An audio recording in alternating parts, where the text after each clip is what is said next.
Welcome back to another TCS News broadcast. I'm E. And I'm Rhys. Today, we are going to talk about Kenya's involvement in Haiti, why people are so addicted to social media, and our trip to the American Visionary Arts Museum. The first time since 2008, a leader from Africa has received a White House visit. The president of Kenya, William Ruto, had recently just made a visit to the White House and had talks with Joe Biden. They were discussing Kenya sending their police force to stabilize Haiti. Haiti is going through a horrible humanitarian crisis, as the country is without leadership and gangs have control of over 80% of the capital. Hey E, why is Kenya sending their police force into Haiti? William Ruto's reason for sending the police force into Haiti is because he believes that Kenya is a global citizen and they have the experience to make a lasting impact in Haiti. William Ruto also believes that Africa has been viewed as just a continent of war, poverty, and struggle, and is fighting to change that view. He believes that if this mission is successful, it would be good for Haiti and Africa. Hey Rhys, can you talk about Kenya's police force? The Kenyan police force have a very good track record of peacekeeping and mediating tensions in certain regions. Over 35 years, they have sent people to countries such as Cambodia, Sierra Leone, Sudan, Kosovo, and Namibia. They currently have police officers in Somalia, South Sudan, and the Democratic Republic of the Congo. Kenya has never lost one of their police officers in their peacekeeping missions. They are sending over 1,000 police officers with the help from other Caribbean countries on a UN-backed peacekeeping mission. This deployment has been delayed for a couple more weeks. Hey E, can you talk about the situation in Haiti? Yeah, the situation in Haiti is horrendous. Over 5 million Haitian citizens are facing famine because of the instability of the government. Gangs control almost the entire capital, and there is seemingly no government running the country.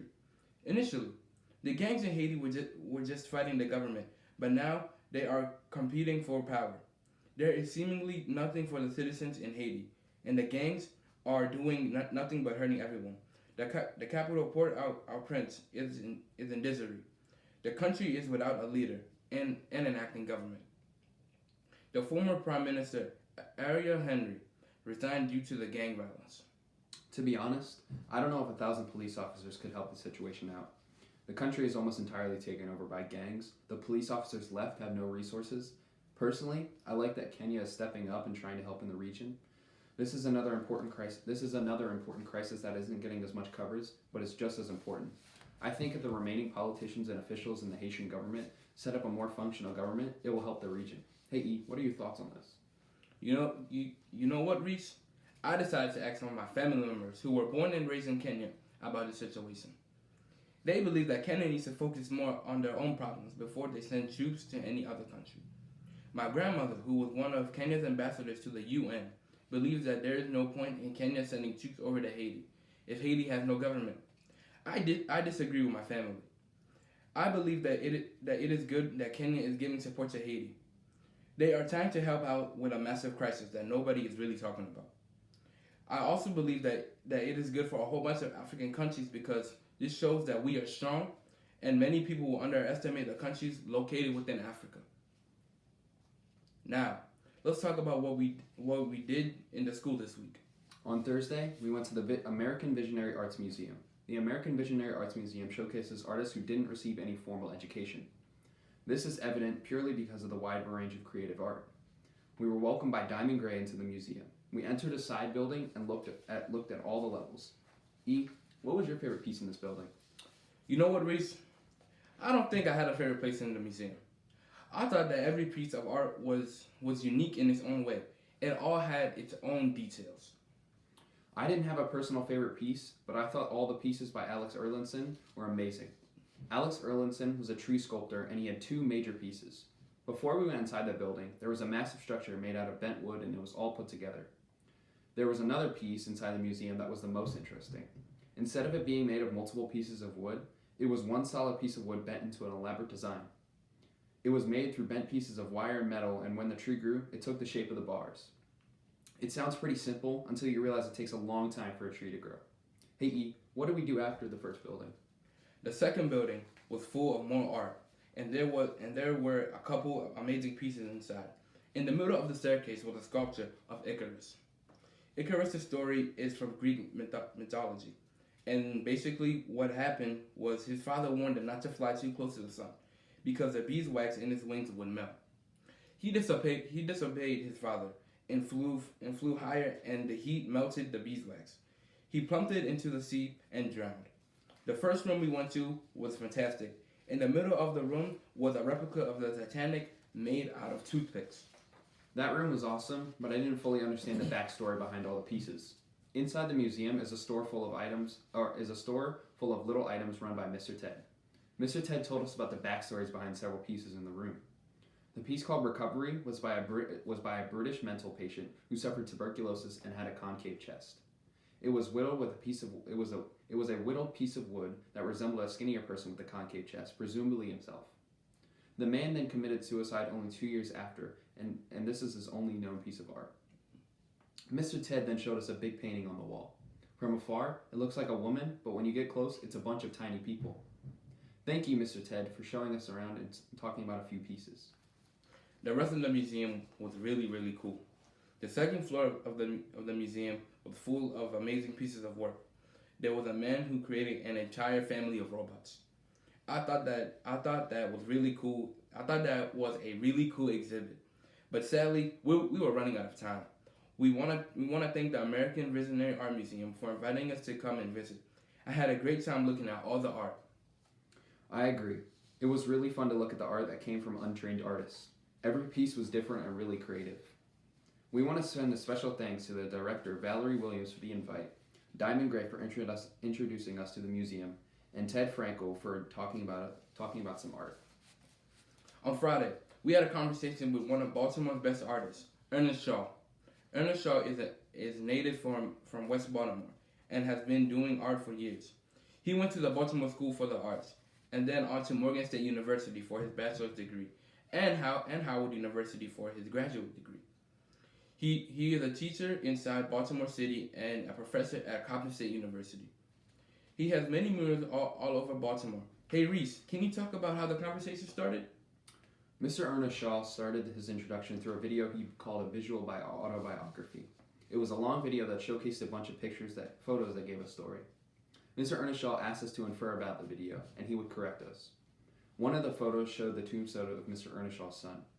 His son died of cancer when he was young. Mr. Ernest Shaw cherished all the moments he had with his son because he learned the most from young people. Most young people are super creative, and that's where he gets a lot of his inspiration from.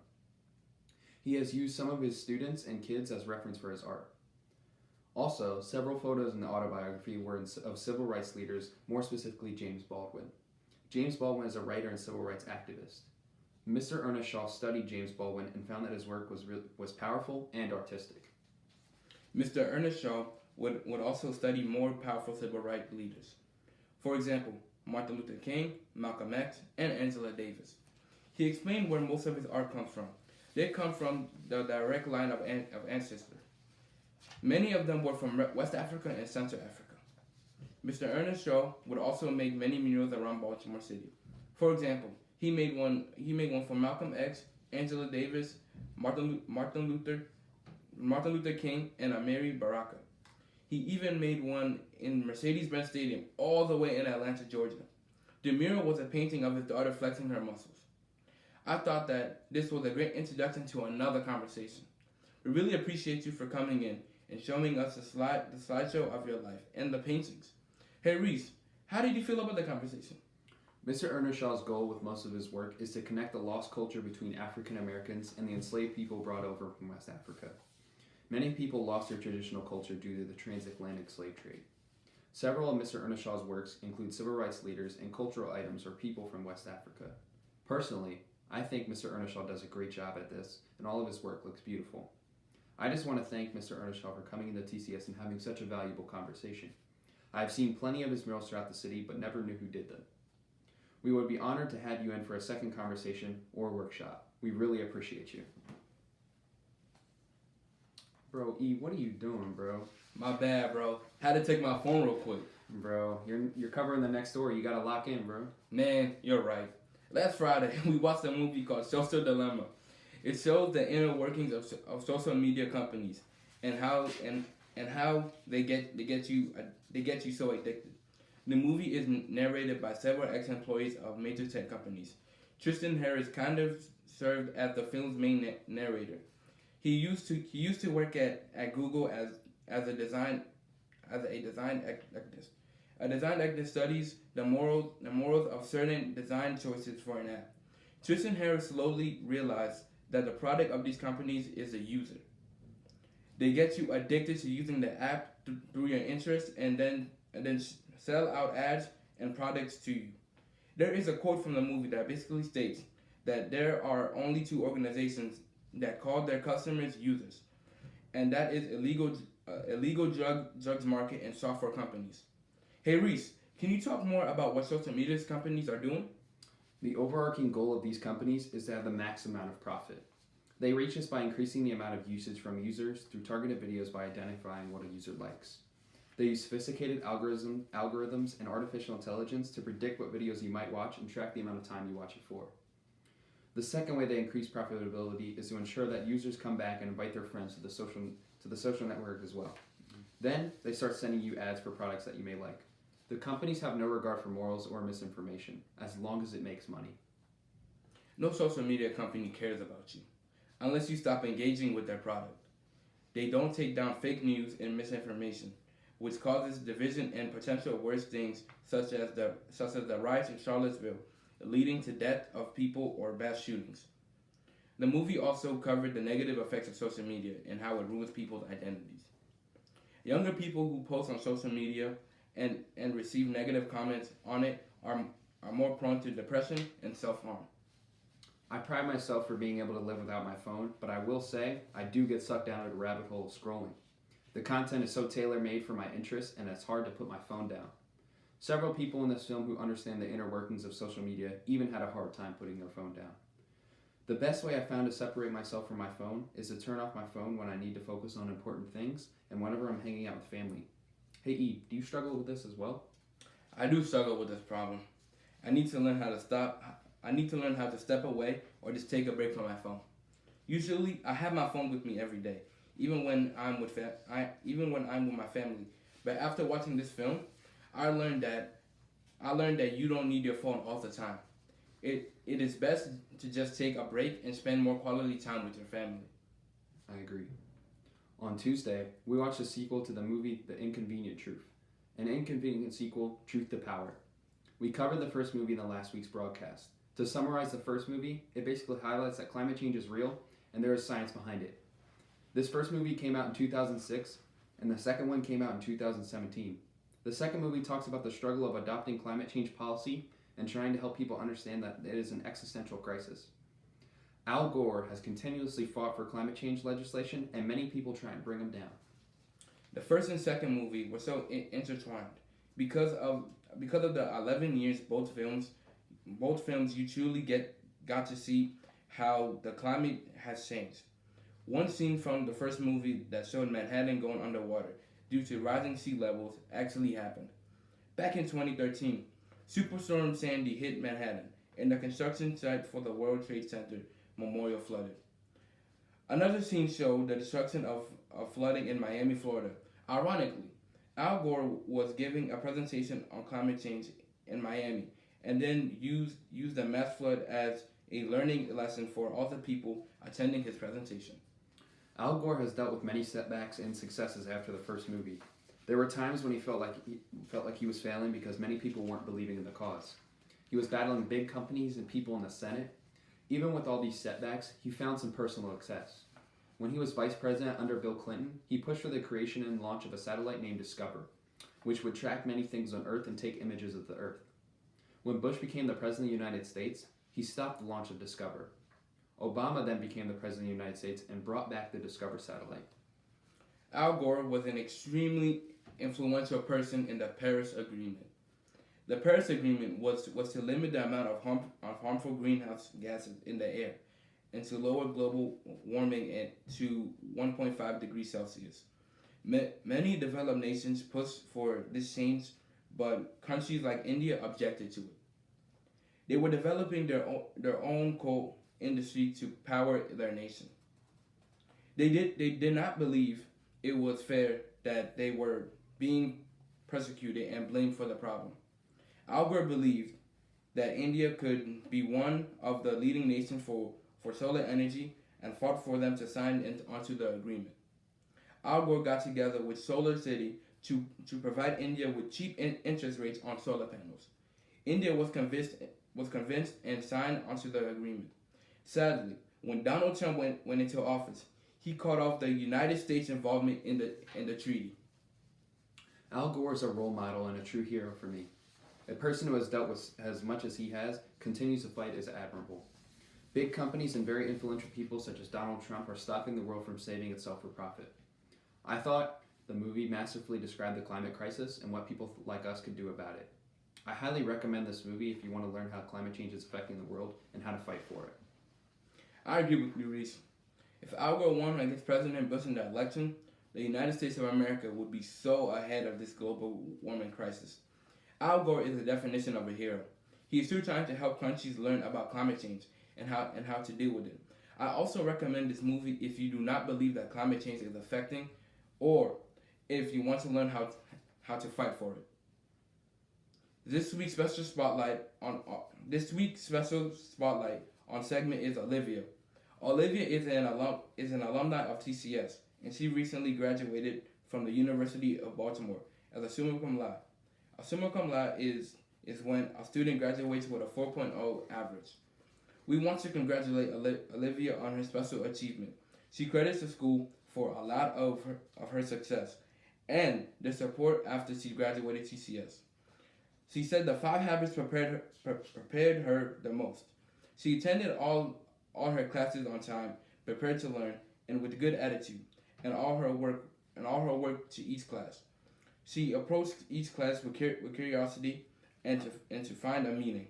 A lot of the education she received in college was taught in TCS, so she was well prepared.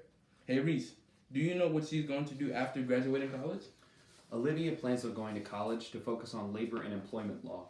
She believes that workers are the backbone of our society and they need to be treated fairly. All workers should earn a livable wage and have a voice in their workplace. She is going to continue her work in organizations such as Coal Kills Baltimore, which she co-founded, and the United Workers, who launched a new campaign called Right to Health campaign. I just want to say again, we are proud of you, Olivia, for graduating college with summa cum laude. We are excited for you, and we're happy that you're such a great representative for the TCS program. This Tuesday was our last ASL class of the year. We would all like to show our gratitude to Miss Peg for always coming in, no matter the cause. This week she had to drive 4 hours with a bad foot pain. She still came to the school to teach us and bring us lunch. We love you, Miss Peg, and we cannot wait to see you next year. I really appreciate you, Miss Peg, for being so helpful in the school. We owe a lot of our success to your hard work and dedication. I miss having your ASL classes here, but I enjoy talking to you so much. Thank you for a great year of valuable classes and some of the best lunches. Also, on Tuesday, it was our last digital story class of the year. In this class, we all watched our stories that we have produced. I thought that everyone's story was great. They were all personal, and I learned a lot more about everyone. When we first started writing our stories, we were all lost and clueless on what to do. Now, we all did a good job on our stories. Thank you so much to Mama Denise, Miss Rainey, and Miss Rachel for letting us have this awesome opportunity. Yeah, I agree, E. The progress from day one to now is crazy. We started off with a couple simple ideas and now have full-fledged videos with pictures and audio. I just want to say I thought the amount of guidance and teaching from Mama Denise, Miss Rainey, and Miss Rachel was excellent, and I had help all throughout the way. Thank you for allowing us to share these stories. I had a lot of fun making these, and we really appreciate it. Now, we would like to thank all the people that brought in lunches this week. Thank you, Miss Mary Louise, for providing us with the delicious Italian cold cut subs last Wednesday. We really appreciate all your generous donations and lunches to the school throughout the year. You mean so much to us, and we really appreciate you. Thank you, Mr. Anderson, Aria's brother, for the Chick-fil-A lunch boxes on Thursday. We just want to thank you for this amazing lunch and your support to the school. Thank you, Miss Carla and Ruth's mom and sponsor, for the panos con pollo on Friday. We just want to thank you for being so supportive and a great person. Thank you, Miss Peg, for the scrumptious quesadillas, fruit, and salad on Tuesday. You have been so helpful around the school for years and years. This school wouldn't be the same without you, and we really appreciate you for everything you do. And now, thank you for watching this week's edition of TCS News. We hope you enjoyed watching this one. Bye.